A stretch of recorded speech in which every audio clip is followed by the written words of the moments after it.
Welcome to Homeschool for American Adults. Hi, I'm Donna Marie. Today you will learn how to write a descriptive paragraph. That means you'll learn to describe something clearly so someone reading it can picture it in their mind. We'll practice using simple, clear words to make our writing strong and fun. You will learn how to pick one thing to describe, use words that tell how it looks, sounds, smells, tastes, or feels. And we will write full sentences that stay on the same topic.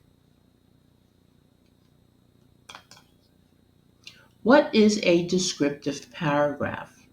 A descriptive paragraph is a group of sentences about one thing. It tells what the thing looks like, sounds like, smells like, tastes like, or feels like. We use descriptive words to help our reader imagine it. Let's start by picking just one thing to describe. It could be something you love, like your dog, your favorite food, or a place you like to go. You will use this one thing to write your paragraph. Now, let's use our five senses to describe the thing we picked. What color is it?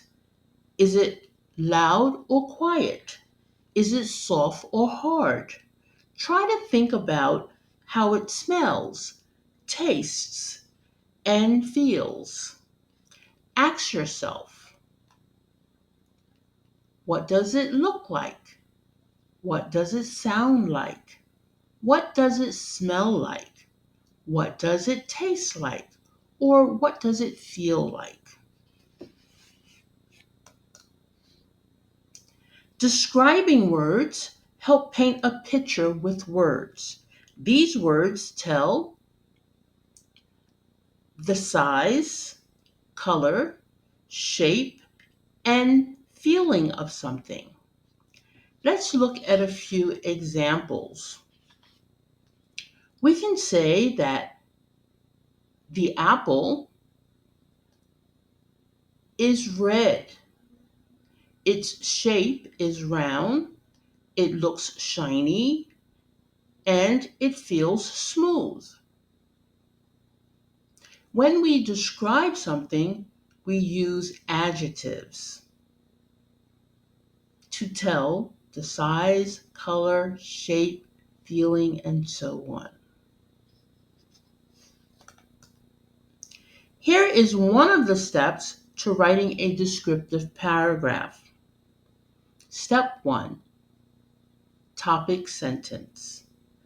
A topic sentence is the first sentence in your paragraph. It tells the reader what you will describe. It keeps your writing focused on one thing. For example, the topic sentence for our sample paragraph that I will form is, my favorite food is pizza. In the second step, use more sentences to describe your topic. Use 3 to 4 sentences to describe your topic. Use your senses. Answer questions such as, what does it look like? How does it smell, taste, or feel?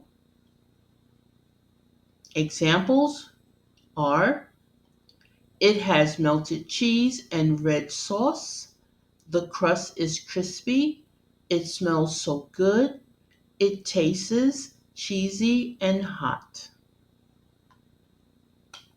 Step 3, the closing sentence. Your last sentence should wrap up your paragraph. You can say how you feel about the thing you described or why you like it. For example, I love eating pizza with my family. Here is a sample paragraph. Follow along as I read the paragraph. My favorite food is pizza. It has melted cheese and red sauce. The crust is crispy. It smells so good. It tastes cheesy and hot. I love eating pizza with my family. What does a paragraph look like? When we learn, we look at one sentence at a time. These sentences together make one paragraph. In writing, we put the sentences together like this to form a real paragraph.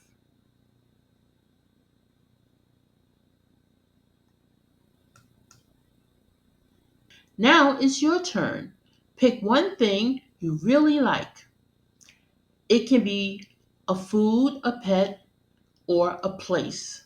Write one sentence that tells what it is, then 3 to 4 sentences that describe it.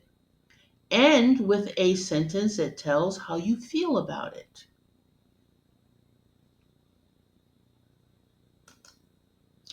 If you need help starting your sentences, use sentence starters. They will guide your writing and make it easier to finish your paragraph.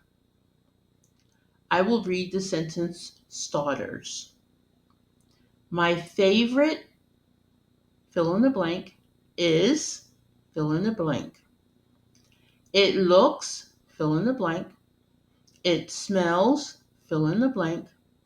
It feels fill in the blank. I like it because fill in the blank. Great job. Now check your work. Did you write one sentence that tells what you are describing? Did you write 3 to 4 more sentences that use your senses? Did you end with a closing sentence? Make sure all your sentences are about the same thing. Did you use describing words, which are adjectives? If you did all that, you wrote a descriptive paragraph. You did it. Great job. Congratulations, you made it to the end of lesson 24. Now I have an assignment for you to do. Your assignment is to take a few minutes every day to review the lesson you've learned. If you find it difficult to do any part of this lesson, remember, you can always rewind this video and practice again. Never move on to the next lesson until you can complete this lesson with ease. When you can complete this lesson with ease, you are ready to move on to the next lesson. See you there. Now, we're at the end of this session. But before you go, please, if you enjoyed this interactive lesson, then don't forget to like, comment, share, and subscribe. And click the notification bell so that you will know when a new lesson is uploaded. Thank you for joining me today. It was a pleasure teaching you. Bye-bye.